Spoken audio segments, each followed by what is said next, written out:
দর্শক স্বাগত জানাচ্ছি এইচ ভয়েস মিডিয়ায়। একটা বিষয় নিয়ে আজকে আবারও আমি ক্যামেরার সামনে এসেছি। গতকালকে একটি নারকীয় ঘটনা ঘটে গিয়েছে। জুলাইয়ের পরে এই নতুন বাংলাদেশে যেটা জাতি মোটেও আশা করেনি। আপনারা দেখেছেন চট্টগ্রামের সিটি কলেজে ছাত্রদল কর্তৃক ইসলামী ছাত্র শিবিরের একজন নেতার পায়ের গোড়ালি কেটে নিয়েছে। রক কাটা নাম উপাধি দেয়, কিন্তু রক কেটেছে প্রকাশ্যে। গতকালকে আপনারা দেখেছেন ছাত্রদলের এইসব সন্ত্রাসীরা, যেটা আসলে অনেক আগেই তাদের হাতে অসংখ্য ছাত্র শিবিরের নেতাকর্মী খুন হয়েছে, যেমনটিভাবে খুন হয়েছে ছাত্রলীগের হাতে।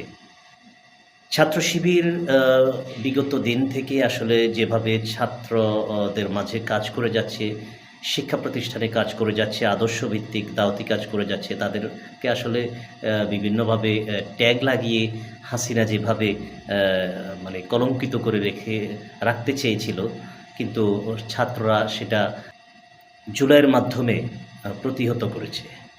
আজকে সেই পুরনো হাসিনার সেই ধ্বজভাঙ্গা রাজনীতি আমরা দেখেছি।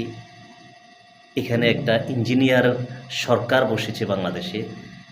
আমরা ইঞ্জিনিয়ার বলবো এই জন্য, গত ১২ তারিখে যে নির্বাচনটা হয়েছে সবাই জানেন। আসলে এখানে ডিপ স্টেটের মাধ্যমে এখানে আসলে কোনো ভালো মানুষকে আসতে দেওয়া হবে না এই রাষ্ট্র পরিচালনার দায়িত্বে।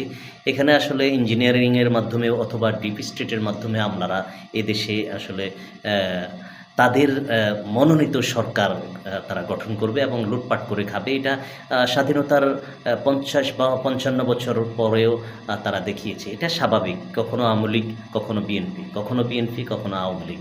এভাবে তারা দেশটাকে ভাগ বাটোয়ারা করে খাচ্ছে এবং তাই হয়েছে। ডিপ স্টেটের মাধ্যমে তাই প্রমাণিত হয়েছে। তো সেটা বলবো না। মানুষ ভোট দিয়েছে, কিন্তু ভোটটা আসলে কার্যকর হয়নি। ডিপ স্টেটের মাধ্যমে, ইঞ্জিনিয়ারিংয়ের মাধ্যমে আসলে ভোটটা চলে গেছে ইঞ্জিনিয়ারদের খাতায়। যাই হোক, গতকালকের ঘটনায় আসি। গতকালকে এই ঘটনাটা অত্যন্ত ন্যাক্কারজনক ঘটনা। ছাত্র শিবিরের শান্ত পরিবেশ, এবং আপনারা দেখেছেন প্রত্যেকটা শিক্ষাঙ্গনে ছাত্র শিবির তাদের আদর্শভিত্তিক দাওয়াতি কাজ করে যাচ্ছেন। আপনারা দেখেছেন ঢাকা বিশ্ববিদ্যালয় থেকে শুরু করে প্রত্যেকটা বিশ্ববিদ্যালয়ে মেধাবীরা বেছে নিয়েছে, কিন্তু শিবির এমনি এমনি তা হয়নি।